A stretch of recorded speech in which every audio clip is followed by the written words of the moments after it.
Rob, let's talk about the Rolls-Royce of asset protection and estate planning. That's an offshore trust. This is something that I think a lot of people don't really know a lot about. We hear about it, seems complicated, might seem even a little bit mysterious.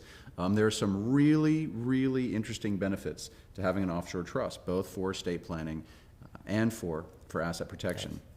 Let's start first with the simple and help try and explain to people first what a trust is, and then what an offshore trust is. Right. We'll start with a trust in general. What is a trust? A trust is really defined very simply.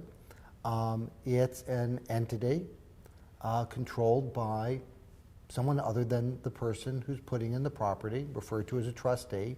That can be an individual, or it can be a corporation, and the purpose of the entity is to preserve property. Again, as opposed to an entity which is conducting business, designed to preserve capital for the trust beneficiaries, who can be your children or other people, your wife or husband or other people that you choose. In many respects, it's almost like a contractual relationship where you take property and you place it in the trust of another person or entity to manage and hold for the benefit of other people. And again, a very, very old concept in sort of our Anglo-Saxon legal system. It's been around since the early Middle Ages.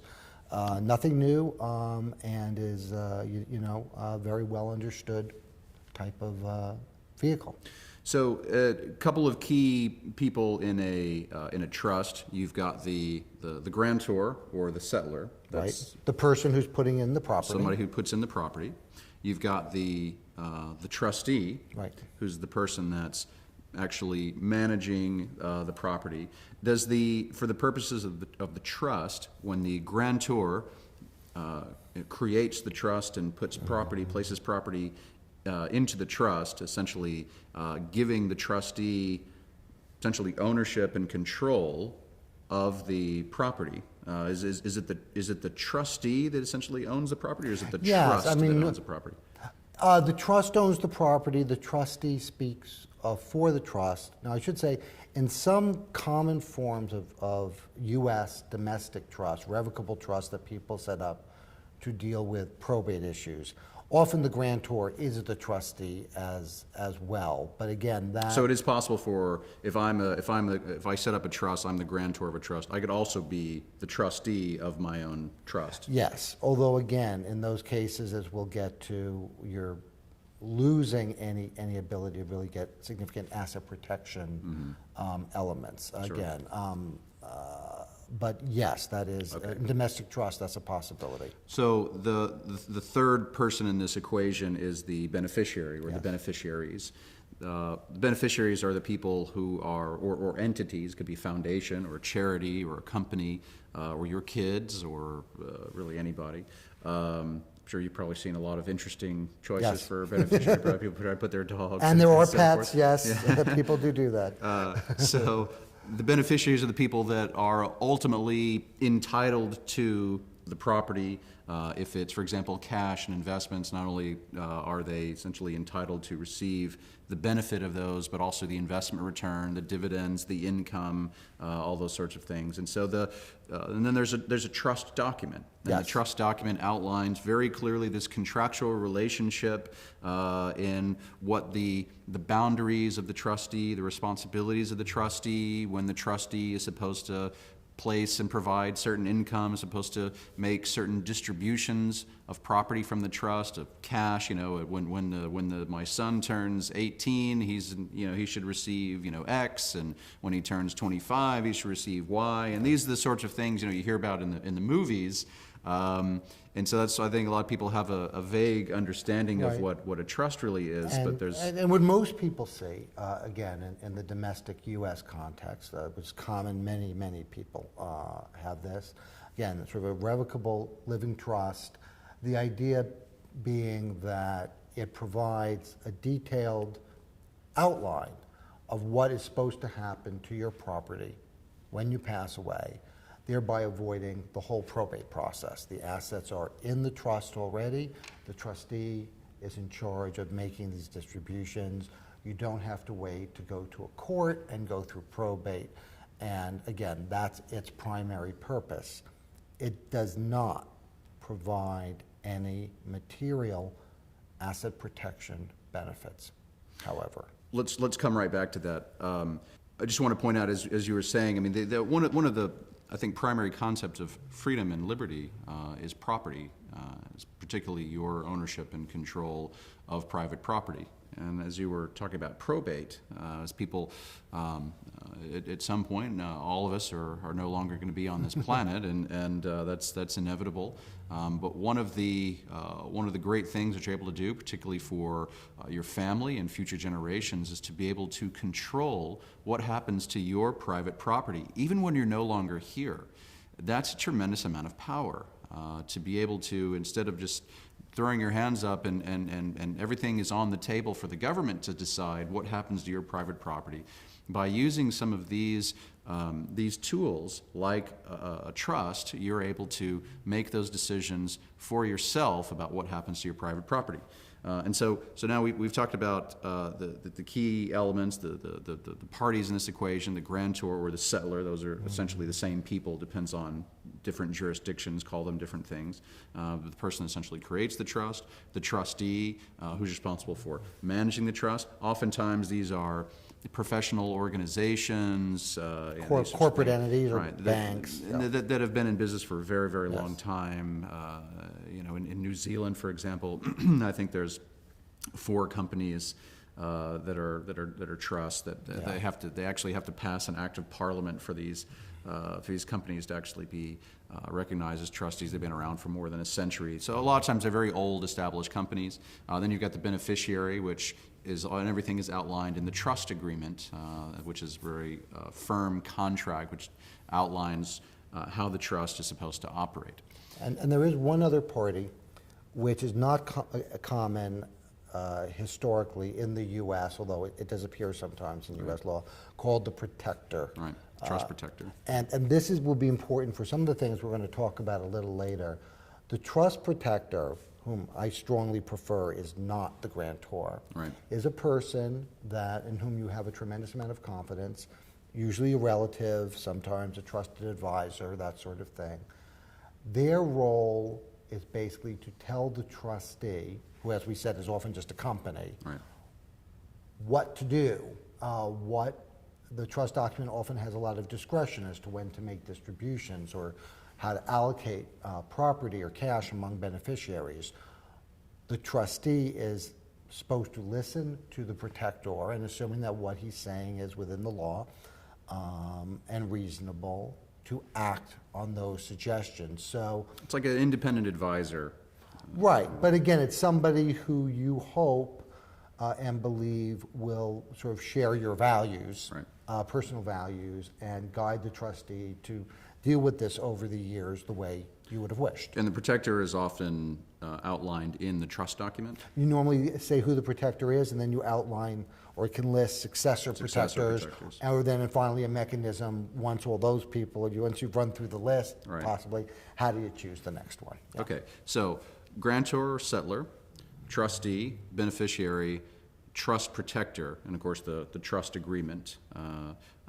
Those are essentially the key elements. A lot of people do these sorts of things domestically. They might create a domestic trust.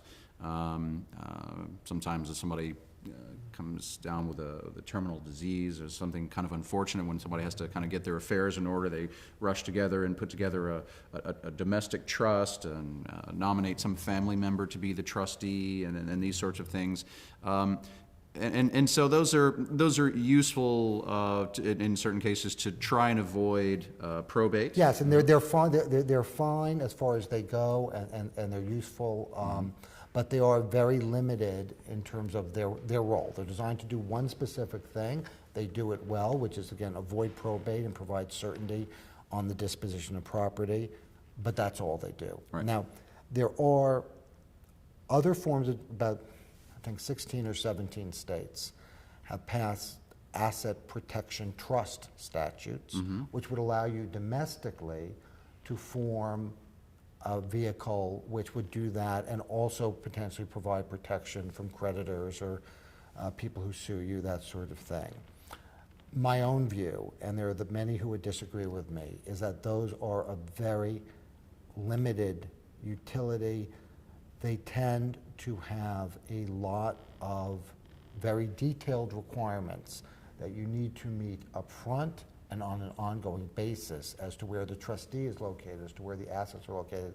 So in general, your view is that domestic trusts are not necessarily, they may be very useful in avoiding probate, not necessarily as useful for Asset protection. asset protection. That's correct. Okay, so let's talk about that benefit first with asset protection. So this is now where we move a trust. So we talked about different elements in a trust and what a trust is, and a lot of people use domestic trust. Now we're going to step back and move it offshore and go international and look at two primary benefits of having an offshore trust. We have again, asset protection benefits, which can be significant, and we have estate planning benefits, which can be potentially even more significant. Yes. So we'll start with asset protection. First things first, with an offshore trust. The whole point of an offshore trust, we're talking about, instead of a domestic trust where you set one up in Texas or California or Delaware or something like that, now you're setting it up in a foreign jurisdiction overseas. In the same way that even in the United States, state to state, all They're the all laws are different. different, and so a trust in Texas is different than a trust in Florida. Absolutely. The same deal that a trust in the United Kingdom is different than a trust in Australia. Right. The laws are completely different in all of these places. And people often ask me why the places we set up trusts tend to be in sort of smaller, lesser-known jurisdictions. And there's a pretty easy answer for that. It's not that those are places are trying to do anything improper. It's the idea of asset protection is to, again, the terms that are used are creditor and debtor, but in a very broad sense. Debtor is the person who has property.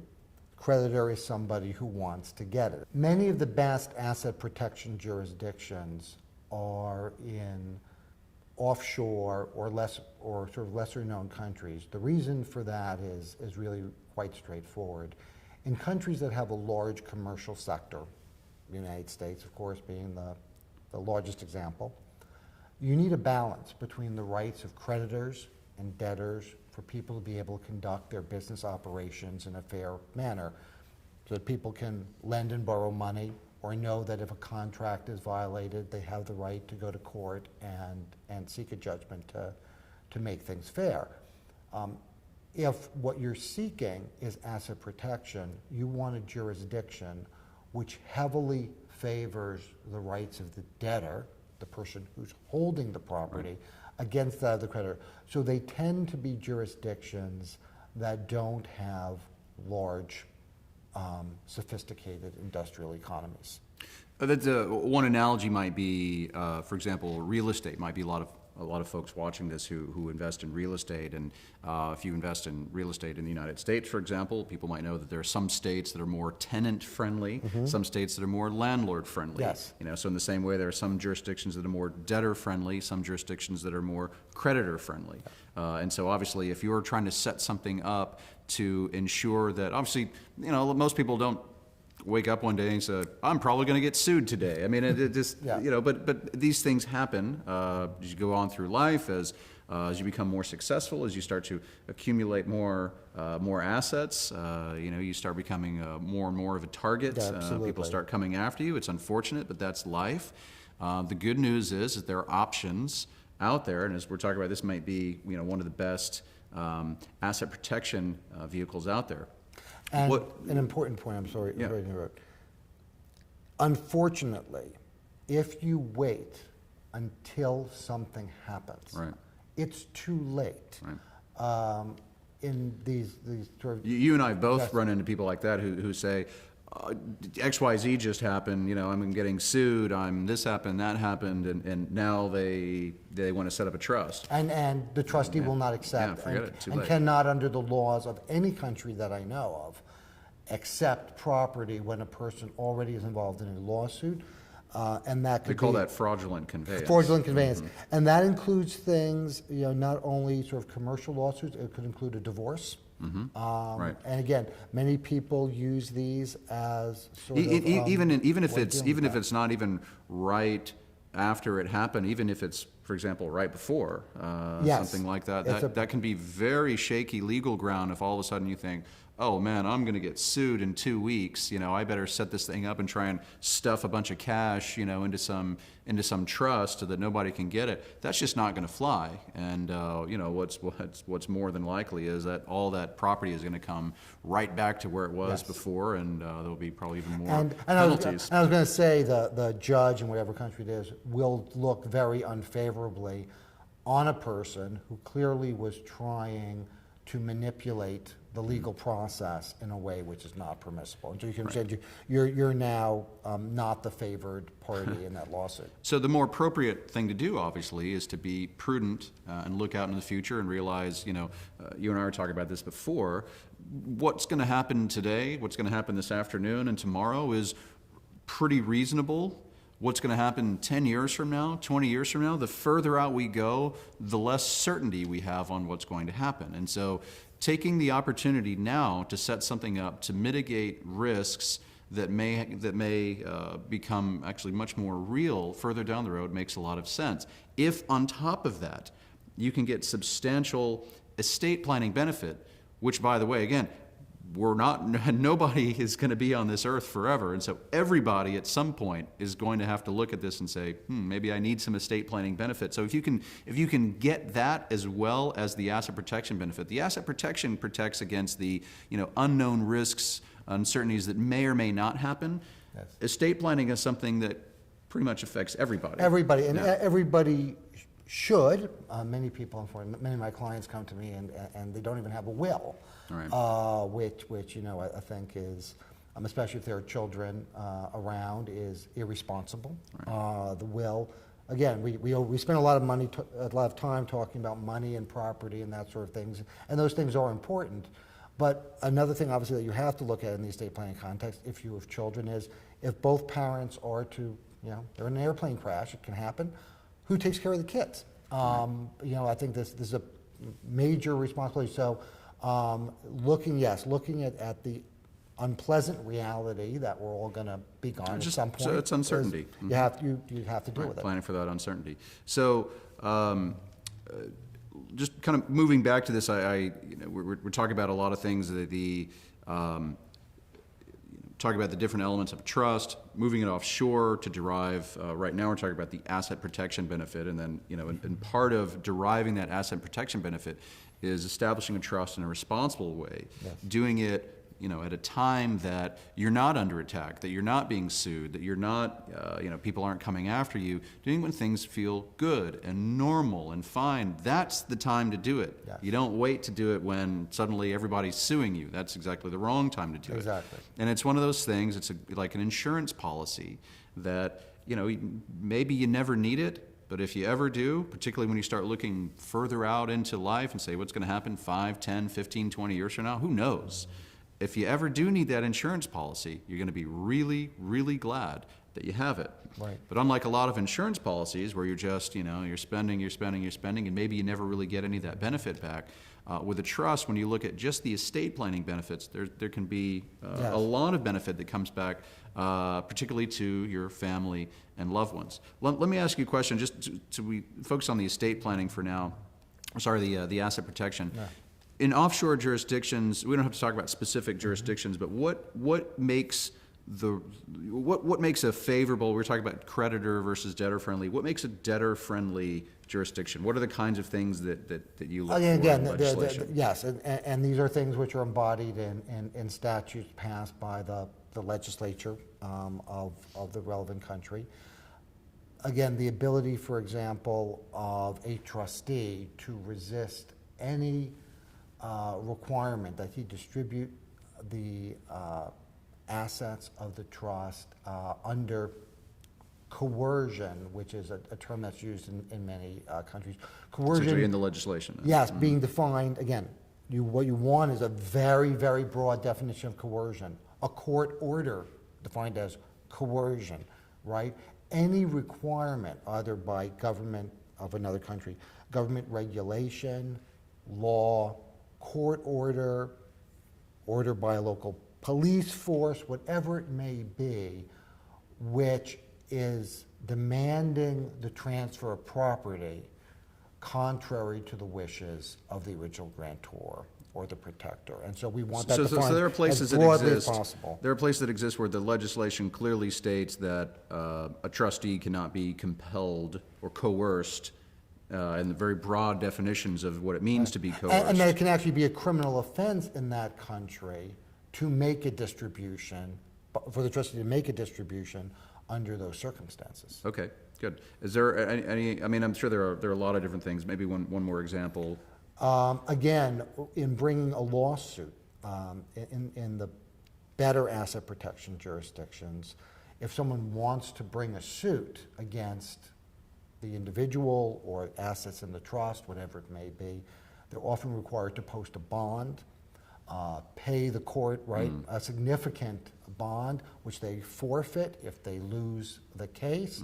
If they lose the case, they have to pay the attorney's fees of the person they're suing.